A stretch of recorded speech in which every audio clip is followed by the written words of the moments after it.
Welcome to my channel, STEM Cafe, where we make everything science, technology, engineering, and mathematics easy to comprehend, assimilate, fun, and entertaining. Right now, we are dealing with heat, and this aspect we are dealing with is the basic aspects: heat capacity and latent heat. When you are talking about heat capacity, you know, heat must be viewed as an energy. It's a form of energy, and it flows just like fluid. That's the way I perceive it. And the thing about heat is, the way you can understand, know that there is heat, energy at work, is change in temperature. When heat is applied to any object, the main thing we'll notice generally is rise in temperature. And what is temperature? Temperature is degree of coolness or hotness. Degree of coolness or hotness. For me, when you look at temperature under heat, it is just like considering height under potential energy. You know, the fact that a body has a very high temperature does not necessarily mean that the heat it is carrying or it is holding is greater than another body whose temperature is smaller. Let's look at it this way. This is a height, h. This is another height, h. But if you want to find, let's put a mass here, n1. Let's put another mass here, smaller one, n2. You know, the potential energy here is mg, m and g, h. The potential energy here is n2, gh. You see? So what determines the potential energy in this instance? It is the product of the mass and the height. So if the mass here is very small, but the height here is still large, if the product here is smaller than this one, it means that the potential energy here will be smaller than this one. So the same thing is with temperature. The fact that the body has a very high temperature does not necessarily mean that it is holding higher energy or it's holding higher heat. So, which means that, but one thing is important. For this one and this one, if we place them together, this one will flow to this one. So the same thing is with temperature. If you put two bodies together, and one's temperature, let's say this one is T1, and this one is T2. The temperature, I mean T is for temperature. So, just for you to get the basic understanding, the body with the high temperature will release heat to the body with lower temperature. You understand? The body with the higher temperature will release heat to the lower temperature, to the body with lower temperature, irrespective of the quantity of energy it is holding. So when two bodies come together, what they strive for is that their temperature becomes equal. That's what they strive for. Later on, when we discuss other principles under heat, we might discuss the zeroth law, first law of thermodynamics, second law of thermodynamics. All these things you might have been used to. But now let's quickly do this. So if the temperature here, if T1 is greater than T2, that is temperature, heat flows from body with T1 higher temperature to T2 to body with temperature T2. So that is the basic thing you need to know. Now, from here, we will apply all this later on, but I want you to understand the concept of temperature. And temperature, we measure it in different scales. You have Celsius, you have Kelvin, you have Fahrenheit. You have several. Anybody can come with any scale. But the commonest one we know is Celsius. And we can easily convert it to Kelvin. Now, let's go deep into heat capacity. Now, heat capacity. You know, heat is a form of energy. And heat can be gotten from different sources like electrical, chemical, even mechanical. And from there, we know that heat is something we can quantify in terms of energy. So the unit of heat is joules, just like other forms of energy. Now, because of this, when we pass heat into any body, a kind of body, temperature will rise. temperature rises. And as the temperature rises, in proportion to the heat passed into it. So, with this, we come to the conclusion that heat is proportional to the rise in temperature. And then, we look at it again, like when the body is of smaller size, the rate at which the heat, the temperature will rise.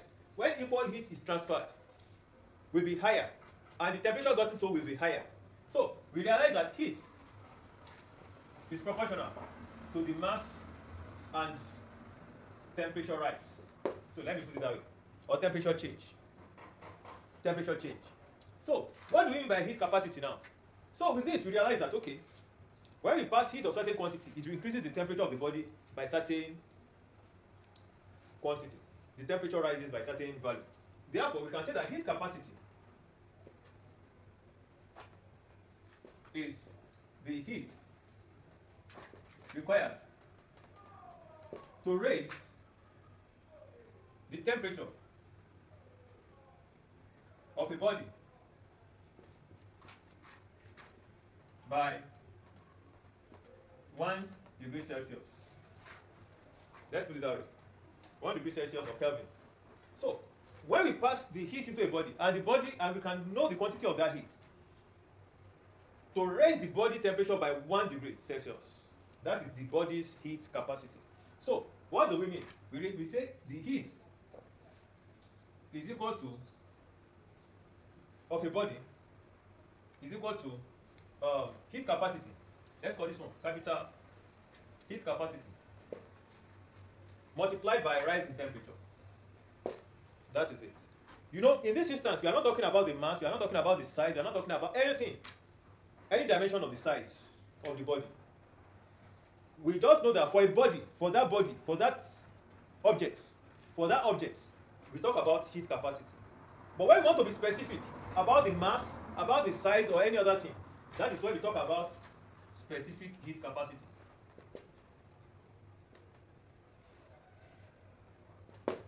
You can see the word specific. The word specific now is talking about the mass. You know, a body's dimension can vary. Like, you can have different sizes, different heights, you know, height, width, whatever. So what is common to a specific kind of object that you can use to measure anything about it is the mass. So specific heat capacity now is the heat that raises the temperature of 1 kilogram mass of an object by 1 degree Celsius or Kelvin or 1 Kelvin. So you can see this one is about the body. The body can be 100 kg. All you need to know is the body's heat capacity and the temperature. But when we now want to be able to measure it, like, we realize that the heat is proportional to the mass, is proportional to the temperature. So we can now use this specific capacity to calculate the heat absorbed by a body. So we can now say that heat is equal to N C delta T, or if you like, instead of using T, you can say N C delta theta. I like putting delta there to show that there is a change in the temperature. So you can write theta, so you can write T.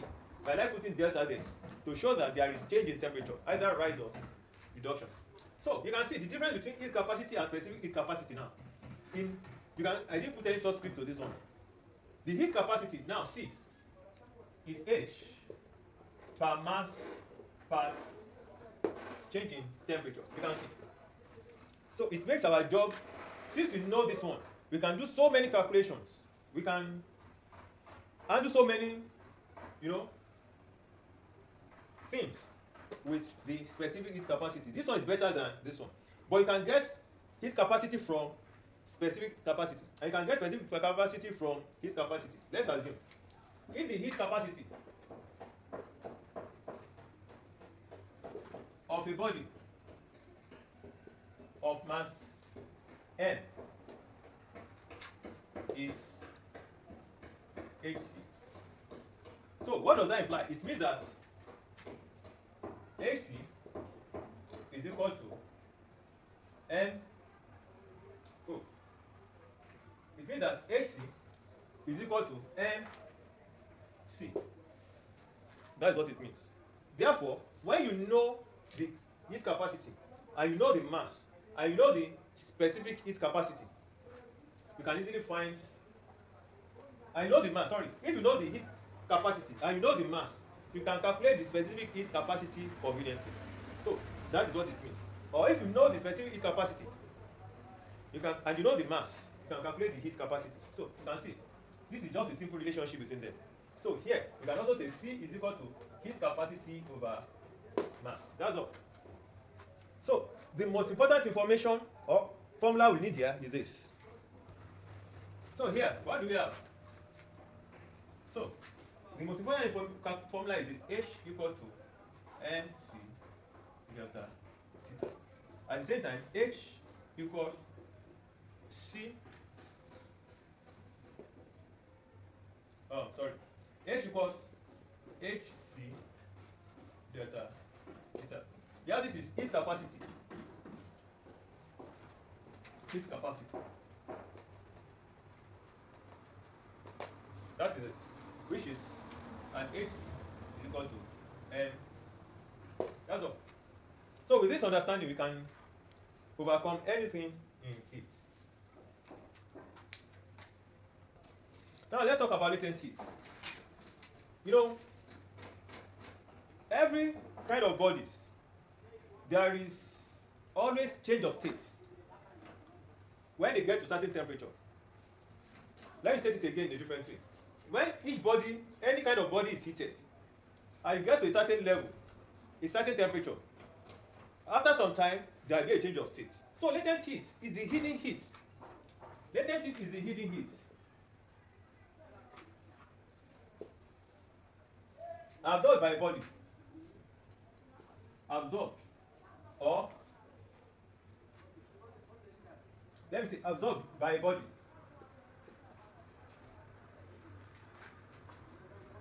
To effect change of state at a specific, at a constant temperature. Let me see that. At a constant temperature.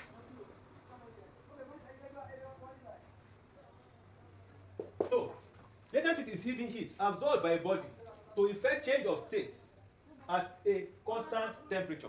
Let me explain. When we heat solid, at a certain temperature, it will get to, when it gets to that temperature, the body continues absorbing the heat without rising temperature or changing temperature. After some time, it starts changing to liquid. Same thing applies to liquid. When the liquid gets to a certain temperature, it will hold that temperature. Though it is still absorbing heat, it will retain that temperature. After some time, it will change to gas. Although we have some objects that change from solid to gas. Those are different kind of, not under this topic to be discussed. Let's do it that way. Now, I want you to look at it like this. You are going on a straight line. You are moving. At a point you get to a door. You know, all these big doors, like the ones in front of a vault. You are using, you use energy to move from this place to this place. You know, when you get to this place, what happens? You will need to apply energy to open the door. And at the time you are applying that energy, you know your position is not changing. Your position is not changing. You apply that energy. Unless you put enough energy into that door, you will not be able to open it because it's a very heavy door. After some time, you open the door. And you go. You move again. So, let's call this the state 1. State 2. You can see. So, once you get to this place, you enter, you close the door. And you continue your journey. So, you can see. So, the same thing with latent heat too. When the body you are heating gets to that temperature, When it gets to that temperature, it will require that heat to change its state. And when it is changing its state, there won't be any rise in temperature. Until after that state is changed, the object will now be able to go on and rise in temperature. So it is always like this. So let us look at a body that is being heated. Let's say solid. When the solid is heated, let's say constant heat. At the same time, the loss in heat to the environment is negligible. So let's say this is solid, and you are heating it from room temperature. From room temperature, it will rise like this. When it gets to this place, we call it melting point. When it gets to this place, the heat is still continuously applied. You see, the heat is still continuously applied. It will retain like this. This is for temperature. This is for the heat. At this point, the temperature remains constant. And what is happening at this stage? It is breaking the bond, among the particles, the molecules, the ions, atoms. So it will continue to break it. After some time, it will succeed in breaking the particles. It has to break it loose. After that, it can now rise in temperature again. At this point, it has become liquid. After some time, it will get to another position we call boiling point. At this place too, it will continue to absorb the heat. When it gets to a point, the molecules, whatever will break, it will now become gas. So that is just a simple thing. Understand this, and you will know that you can only apply or you involve latent heat at the point where state changes. This is the only place where latent heat comes in. Latent heat comes in here. So we call it latent heat of vaporization for this one. And this one, we call it latent heat of fusion. Yeah. This place is latent heat of vaporization. Vaporization. Here, latent heat of fusion. For solid, and that is for liquid and gas. So the same thing happens. When this one also loses heat, when it gets to this place, it will lose much of this heat, and then later on, it will become liquid. And then it continues reduction in the temperature as it is losing it. When it gets to this point, the temperature will remain constant. Yet it will be losing the heat. After some time, it will change in state to solid. This is witnessed in what we call water, from block, ice, to liquid water, to steam. And because of this latent heat of vaporization, if hot water pours on your body or steam hits your body, you feel scalding, because the energy in the heat is far higher than the heat energy in the hot water at the same temperature. So that is it. Now let's look at some possible calculation. I hope it will enhance our understanding in this. The unit of specific capacity, specific heat capacity. We said it is like this. Heat is equal to mc delta theta. So C will be equal to H over M, and this will be joules per kg per C, and that is joules per kg per degree Celsius. Now, unit for heat capacity. So for heat capacity, it's going to be H over delta theta. So we are going to have joules over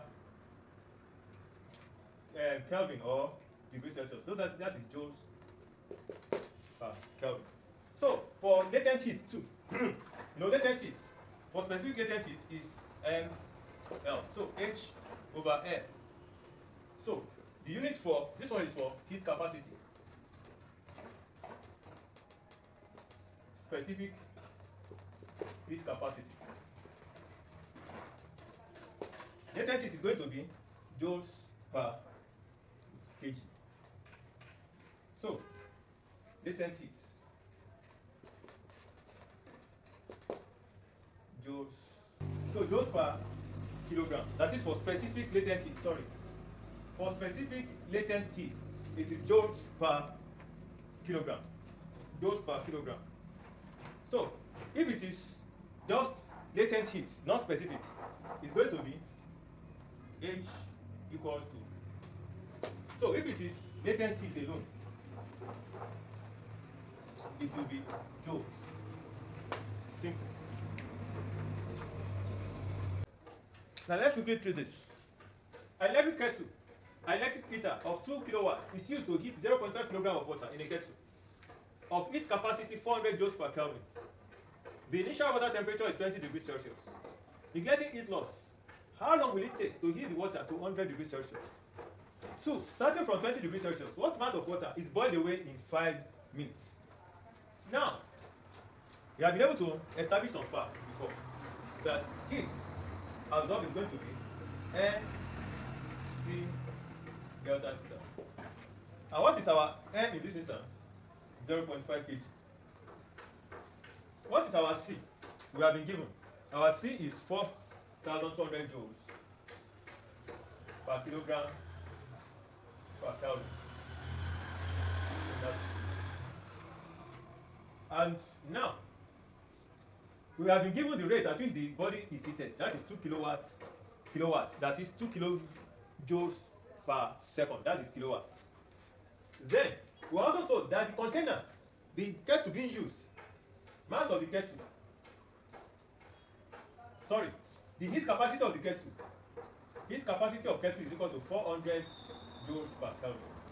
Then, now, for this kettle now and the water, we will need to get their heat, the heat that they absorb. So, for the water now, for water, H water is equal to 0.5 times 4200 times change in temperature, that is 100 minus 20. H kettle will be equal to, since that one is heat capacity, we are not given specific heat capacity in this instance, it is heat capacity. So our own work will just be heat capacity times rise in temperature. So that's going to be 400 into 100 minus 20. So you can see. So the total heat to heat the body to total heat absorbed to heat to 100 degrees Celsius will be equal to 0.5 times 4200 into 8 plus 400 times 8. And that is going to give us 80. This one is 210, 2100 plus 400, 2500 times 80. So let's leave it like that. This one will give me 200,000 joules.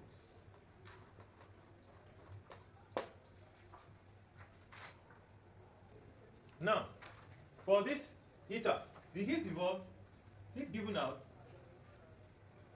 by heater will be equal to 2 kilowatts times the time, T, because that's what we have to find. How long that is time. So this one will not be equated to this one. Let's see what the time is. So therefore, 2000 T will be equal to 200,000 joules. That is the heat absorbed by the kettle and the water to get to 100 degrees Celsius. Where T is time taken to get to 100 degrees Celsius. So T will now be equal to 200,000 over 2,000. So here. So that is 100 seconds. So the time that it will take the water to move from 20 degrees Celsius to 100 degrees Celsius is 100 seconds. Now, we asked another question. We are asked, starting from 20 degrees Celsius, what mass of water is boiled away in 5 minutes? You know, 5 minutes is equal to 300 seconds. So that's what they're asking us of. And which means that, you know, after 100 degrees Celsius, it has gotten to boiling point. It has gotten to boiling point. So, we know that it is from 20 degrees Celsius to 100 degrees Celsius. That's how we take it 100 seconds. Now, we are now asked, what mass will be boiled away in 5 minutes? So, which means that the remaining 200 seconds eating will boil away certain mass of water, and that will be determined by the latent heat. So, what mass of water will that be? Now, for 200 seconds, that is 300 minus 100 seconds, the heat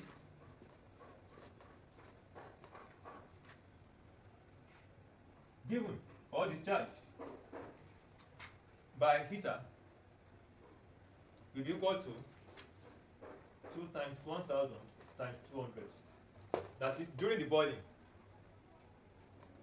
During the boiling. Now, I realize now that the kettle is not changing in temperature at that point. So all the remaining heat will be gone, will be passed into the water to change it to gas or vapor.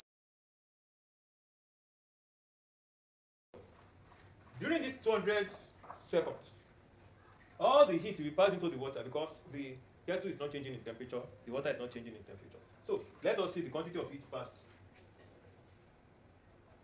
Okay, so the heat given up is this. Now, mass of water given up boiled away, let it be N. So, heat absorbed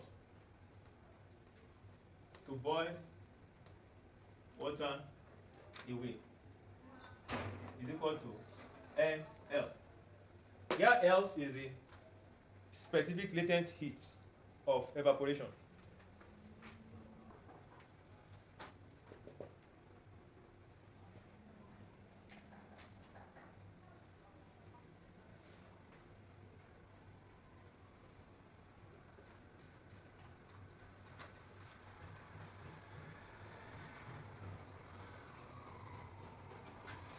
M is mass of water boiled away, and L is latent heat. What do we have now? We know our L to be 2 times 10 to the power 6 joules per kilogram. So we have N times 2 times 10 to the power 6 is equal to 2000 times 200.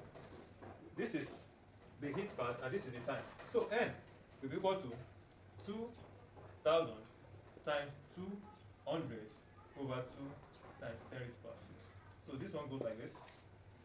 So we have 2 times 10 to the power 5 over 10 to the power 6. This one is going to be 2 over 10.